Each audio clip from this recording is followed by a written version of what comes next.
It was a tense morning in Washington in May 2025 when Elon Musk, in his powerful position, decided to make a move that would completely change the game. He sat at the polished table in his private meeting room, tension in the air. Musk slammed his hand down, voice sharp. "This African leader Ibrahim is becoming a real problem," he declared. "First, he blocks our technology. Now other countries are following his lead. We can't just sit back." Steve Bannon, recently brought back as Musk's political advisor, leaned forward with a calculated smile. "What if you invited Ibrahim onto your own show, live on X News? You could expose him in front of everyone."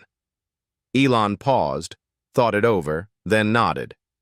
"Yes, I'll show the world who's actually in charge." Within hours, the setup was underway. Musk, with his voice dripping in fake friendliness, reached out to Ibrahim via a secure call. "Ibrahim, my friend," he began, masking his impatience. "Let's chat live on X News. Clear up some of the misunderstandings between us." Half a world away, in Ouagadougou, IBRAHIM TRAORÉ listened and let out a small, knowing smile. He tapped record before responding, "Of course, Elon, it'll be good to talk publicly." Musk, certain this would be a breeze, agreed immediately. A live debate was set, with a high-profile anchor, a massive audience, and streaming everywhere. Back in Musk's war room, he was confident. "This will be easy," he told Bannon, surrounded by aides. He studied Ibrahim's record, his stand on democracy, his support for tech independence, and planned to throw every attack he could. Steve Miller, his policy strategist, suggested digging into Ibrahim's past, questioning his legitimacy. Elon laughed. "That's exactly the angle." Meanwhile, Ibrahim and his team were preparing far differently. In a small command room, intelligence officers reviewed intercepted audio, recordings of Musk boasting about pressuring African countries, planning tech restrictions, using demeaning language about leaders. One file even mentioned designs to influence election outcomes. Ibrahim sat quietly, flipping through printed transcripts and audio logs. His foreign minister warned, "Exposing this live could create an international storm." Ibrahim's reply was calm but firm. "That storm already exists. The truth needs to be heard." They compiled everything. Transcripts, recordings, documentation of tech leaks, messages showing plans to spread misinformation campaigns in sensitive elections. Every sentence, every evidence file, meticulously logged. The day of the broadcast arrived. In a high-rise studio overlooking the Potomac, Elon straightened his tie, exuding his usual confidence. Across continents, Ibrahim sat in a dignified office, calm in a simple chair. Producers gave final briefings. The anchor's voice broke the hush. "Tonight, a confrontation that could reshape U.S.-Africa ties." When the feed began, the screen split, Elon in one frame, Ibrahim in the other. Elon leaned forward, voice firm. "I don't accept disrespect from anyone, especially from a country that depends on our tech." Ibrahim tilted his head. "Then let's be clear. What you say privately matters as much as what you say publicly." Elon blinked, confused. "What do you mean?"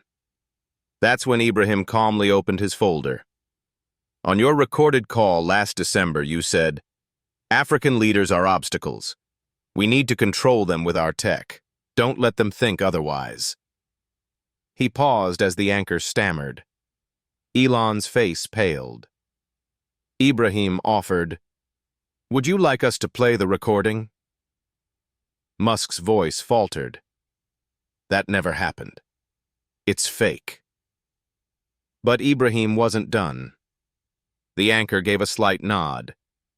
Then the audio played. Elon's unmistakable voice, clear and recorded. "They're all thinking they can stand up to us. We'll show them who's really in control." The studio froze. Elon's posture crumbled. He tried to interrupt, voice trembling. "This is twisted. That was taken out of context." Ibrahim shook his head slowly. No context can explain this. Then came page after page, a plan to cut off AI licenses to countries that refused U.S. terms, messages discussing sabotage of telecom networks, even offers to support underground coups, all documented, all real, all traced back to Musk's account. Elon stood slowly, voice weakening. This is disinformation. It's a political setup. Ibrahim remained seated, composed. These are your own words, your own orders. A hush fell. Elon's confidence broken, he stammered, voice tight. The anchor attempted to steer things to commercial, but Ibrahim locked eyes with the camera and said firmly, No. Let the world hear this. So it went. Musk exposed live. The tech titan's plot laid bare by the calm, determined leader across the world. In the days leading up to the debate, Elon Musk was convinced this would be a walk in the park. His team prepared dozens of talking points designed to corner Ibrahim on live TV. They spent long hours in the studio, rehearsing questions and comebacks. Musk was confident. I will expose him as a weak leader trying to play in the big leagues, he said. His advisors prepared slides on Burkina Faso's economy, its history of coups, poverty rates, and terrorism. We'll paint him as a failed revolutionary, said Steve Miller. Musk liked that. I want the world to know that Africa can't run without us. Meanwhile, in Ouagadougou, Ibrahim's team was refining their plan. In the intelligence center, Major Sawadogo confirmed, We now have 47 verified recordings, sir. The worst of them are ready to go. Ibrahim nodded. And the documents? Fully prepared. $340 million in tech funds directly tied to destabilizing our region. We traced the money, replied his minister. The intelligence chief added, There's also the plan to manipulate election systems through Musk's AI networks. Ibrahim leaned back, calm. Good. We will reveal only what is necessary. When the moment comes, I'll take care of the rest. Across the Atlantic, Elon was reviewing his final strategy. I'll hit him hard from the start. Question his legitimacy. Show he's out of his depth. America shapes the global tech stage. He will be exposed. On the evening of May 29, 2025, both men took their seats. In the studio, Elon adjusted his jacket. Across the world, Ibrahim prepared his notes. The live stream began. The anchor smiled for the camera. Good evening. Tonight's live debate between Elon Musk and President Ibrahim Traoré will shape U.S.-Africa relations for years to come. The screen split. Elon leaned in, smug. Sean, America first means we don't tolerate disrespect, especially from countries trying to challenge us on tech and trade. Ibrahim remained steady. An interesting view, Mr. Musk. But let's talk about what you really think, when you think no one is listening. A flicker of uncertainty crossed Musk's face. What do you mean? Ibrahim opened his folder. Let's start with your conversation last December with the French president. The anchor tensed. You said, African leaders are obstacles. We need to show them who's boss. Shall we play the recording? Elon's face tightened. That conversation is fake. You are fabricating this. Without hesitation, Ibrahim motioned to his aide. The audio played. Musk's voice was unmistakable. They are all obstacles. Without our AI and tech, they're nothing. Time to remind them. The studio was silent. Musk tried to recover. It's out of context, Ibrahim calmly responded. No context justifies those words. Let's continue. He revealed emails discussing how Musk's companies plan to restrict software updates to African nations refusing U.S. control, plans to delay satellite services to punish governments that blocked American influence. One document even outlined payments to covert agents inside African parliaments. Ibrahim read from it. Goal: influence legislation favorable to U.S. tech dominance. Signed by you. Musk was visibly sweating. You're trying to set me up. The anchor, now visibly shaken, tried to steer the conversation. These are serious accusations. They are facts, Ibrahim interrupted, voice steady. Would you like more? He played another recording, Musk speaking to an aide. If they resist, we cut them off. Teach them who controls modern life. Musk was losing control. This is a smear campaign. Ibrahim's gaze hardened. It is your campaign of manipulation that has been exposed. A final bombshell followed. A plan titled Operation Digital Cage. It outlined how Musk's companies planned to control internet access in 14 African nations unless they aligned with U.S. policies. Musk's voice on the recording. They won't survive without our tech. Elon tried to deny, tried to fight back. This is a cyber attack against me. Ibrahim remained calm. The attack was yours. The truth is ours. The anchor looked to Musk for a response, but Elon was trembling. His hands shook as he tried to speak. You don't understand. This is about protecting the free market, Ibrahim replied firmly. Freedom does not mean domination, and the market does not belong to you. At that moment, the global audience understood. The billionaire had been exposed, not as a champion of free technology, but as an architect of control. The anchor suggested going to commercial. Ibrahim said simply, no, the world must hear it all. And so it continued, one revelation after another, while Elon Musk, the world's most famous entrepreneur, was left struggling to contain a disaster of his own making, live for millions to witness. The live broadcast had already shaken the world. Elon Musk, the titan of tech, had been exposed. His voice played for millions, his words undeniable. Across the globe, social media lit up.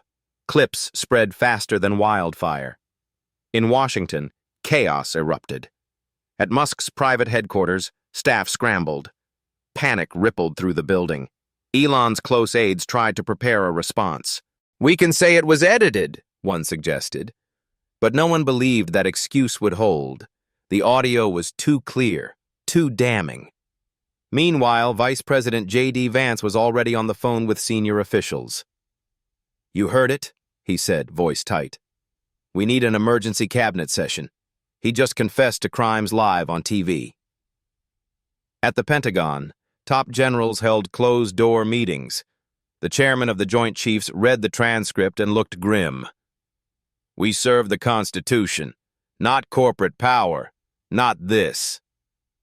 In Congress, the reaction was swift. House leaders called for immediate impeachment. This isn't politics, said Speaker Hakeem Jeffries. It's crimes against humanity. Even Republican senators were shaken. Senator Mitt Romney spoke out first. I can no longer defend a man who openly plotted to control sovereign nations through tech manipulation. The United Nations convened an emergency session.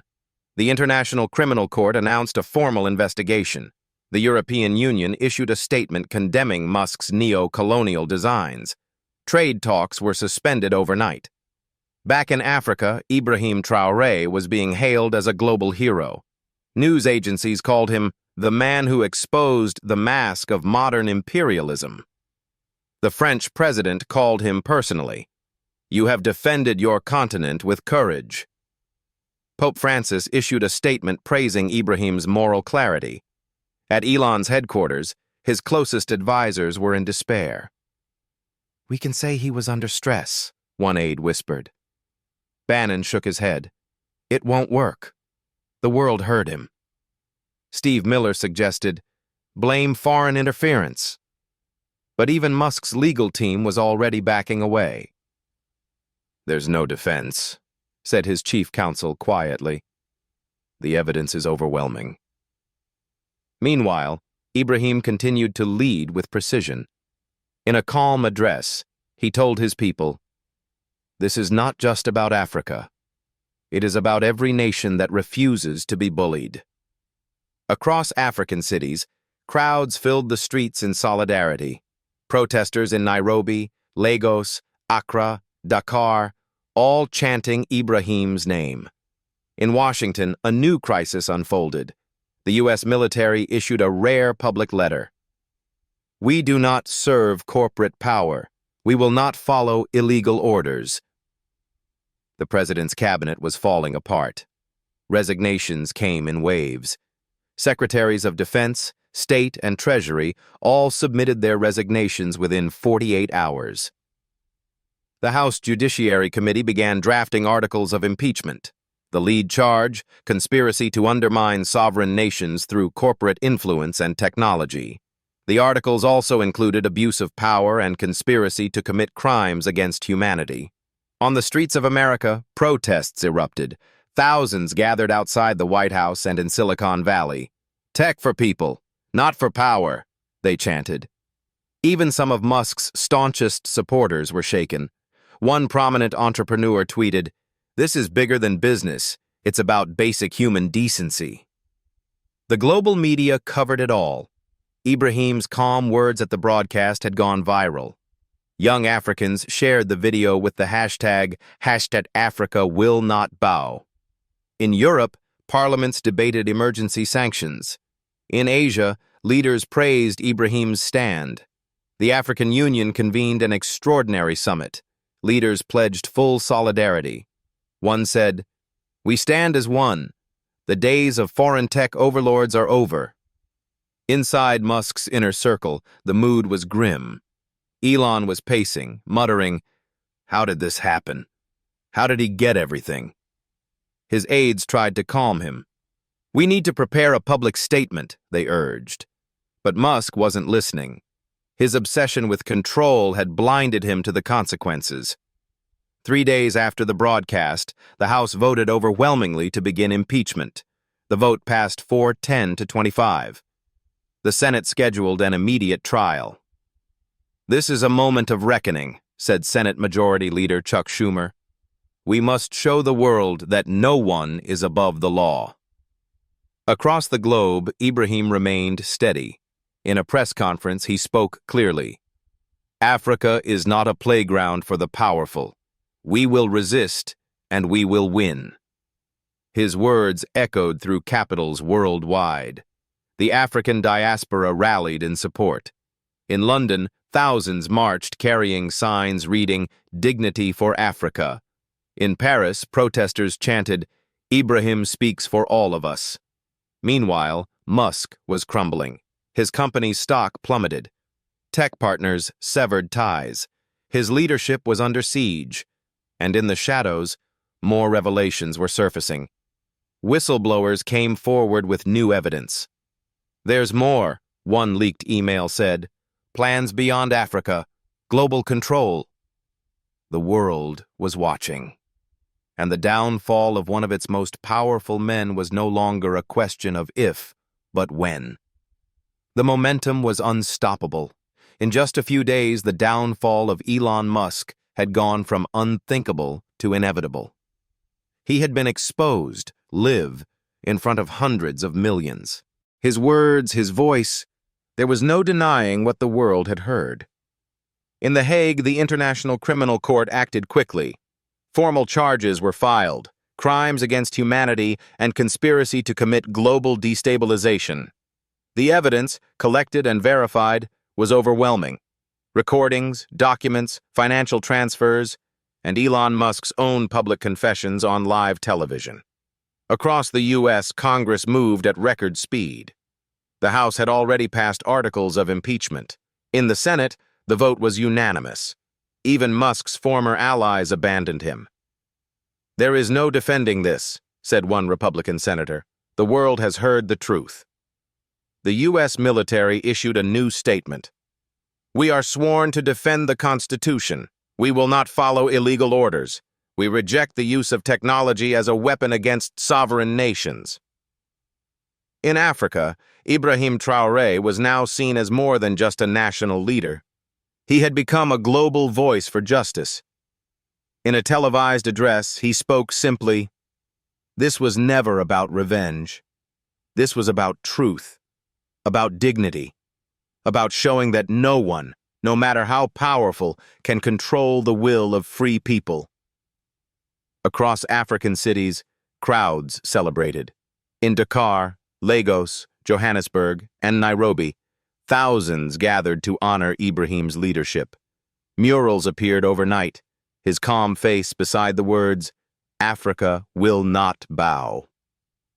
At Musk's estate, reality was closing in. His legal team was collapsing. One lawyer after another resigned. Bannon urged him to fight. Say it was foreign interference, deep fakes. But Musk was unraveling. How did he know everything? He kept repeating. How did he get the recordings? There was no answer that could save him now. 3 weeks later, federal agents arrived with an arrest warrant. Musk was taken into custody, pale, shaking, muttering to himself. Cameras caught it all. The once untouchable tech giant, now in handcuffs, led away. The trial at The Hague was broadcast worldwide. Ibrahim sat calmly in the courtroom, ready to testify. "Your Honors," he began, voice clear and steady. "This was a systematic plan, not a mistake, not a misunderstanding. A deliberate attempt to destabilize free nations through technology and manipulation." He presented the evidence. Recordings of Elon Musk approving multi-million-dollar operations to interfere with African governments. Documents showing payments to covert agents. Plans to block AI access, restrict internet service, and fund puppet regimes. One document was marked Operation Digital Cage, Phase 2. Its goal, complete dominance over African digital infrastructure within 18 months. The presiding judge leaned forward. "Mr. Musk, do you deny these plans?" Elon's voice was thin, almost broken. "I was under pressure. The markets, competition. I had to protect my interests." "But you approved the targeting of sovereign leaders," the judge pressed. "You referred to them as obstacles to be removed." Musk's voice faltered.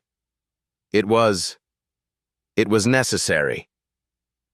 The courtroom was silent. Ibrahim spoke again.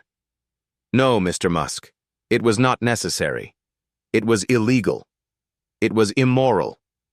And today, it is exposed." Witnesses came forward. Former engineers, financial officers, intelligence analysts. Each piece of evidence confirmed the truth. The verdict came quickly. Guilty on all counts. Life in prison. The judge's words were clear. The defendant showed contempt for human dignity and sovereignty. His crimes represent a dangerous abuse of power that the world must never again allow. In the streets of Washington, New York, and across Africa, people celebrated. Ibrahim's quiet courage had defeated one of the most powerful men on the planet. At the United Nations, a special session was convened. Ibrahim addressed the assembly. "The digital age must be one of freedom, not control. We must never allow technology to become a weapon of oppression. We must protect the dignity of all nations, large or small." The assembly stood in applause. The Traoré Protocol was adopted, a new global framework to monitor and prevent the misuse of digital power. In Africa, an economic renaissance was underway. Freed from corporate manipulation, nations invested in education, health, and homegrown technology. Growth soared. "Elon Musk gave us a gift," Ibrahim told an interviewer. "He showed us that we must stand together, not just for Africa, but for the future of all free people." And in a maximum security prison, Elon Musk remained a broken figure, still muttering the question that would haunt him forever. How did he know everything? The answer was simple. Ibrahim had prepared. He had listened. He had trusted his people. And above all, he had refused to be intimidated by power. The world had changed, and history would remember that it was a young leader from Burkina Faso who reminded us all, no one is too big to fall. No nation is too small to stand tall. The verdict echoed around the world. Guilty. Life in prison. The man who once shaped global technology now condemned for using it to try to control nations and crush their sovereignty. In Washington, lawmakers called it a turning point. "This is bigger than one man," said Senator Cory Booker. "It's a warning to all who think they can use innovation to dominate the world." On the streets of New York, crowds gathered in Times Square. Screens flashed Ibrahim's image beside words that resonated across languages. Freedom is not for sale. In Africa, the celebrations were overwhelming. In Ouagadougou, Ibrahim was greeted by a sea of flags and cheers. "You spoke for us all," shouted one young woman. In Accra, murals of Ibrahim appeared overnight, showing him standing tall over crumbling chains marked with the logos of global tech companies.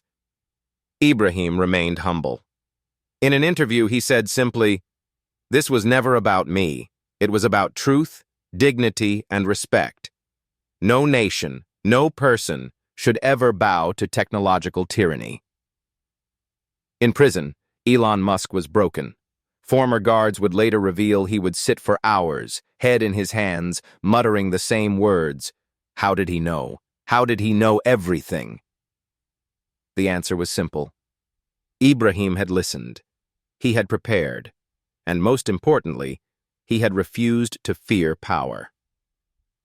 The global ripple effects were just beginning. The Traoré Protocol was passed by unanimous UN vote, a strict global monitoring system for the use of AI, satellites, and communications technology. No longer would any nation be allowed to secretly manipulate another through digital means. Countries across the global south celebrated this victory as their own. In India, in Brazil, in South Africa, students marched with signs reading, "Tech for people, not power." European leaders praised Ibrahim's courage. Even China and Russia, often divided, issued a rare joint statement praising the outcome. This verdict proves that no empire, no billionaire, is above the dignity of sovereign nations. Meanwhile, in the U.S., the political fallout continued. Former Musk allies fled public life. Lawsuits poured in from African governments and human rights groups. Several U.S. officials faced investigations for their role in enabling Musk's schemes. The message was clear. Complicity would no longer be tolerated. Ibrahim's stature rose higher. He was elected chairman of the African Union by unanimous vote. In his acceptance speech, he stood before a new generation of African leaders and said, "Let us be clear, this victory is not the end. It is the beginning of a new era, an era where no continent must ask permission to determine its own future." Economic growth surged across Africa.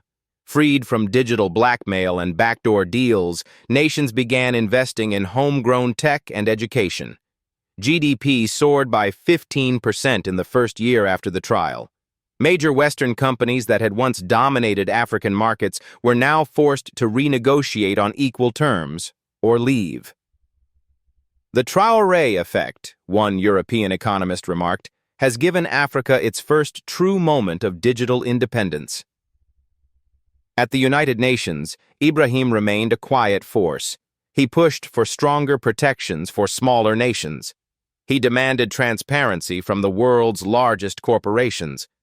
In private meetings, many world leaders sought his advice.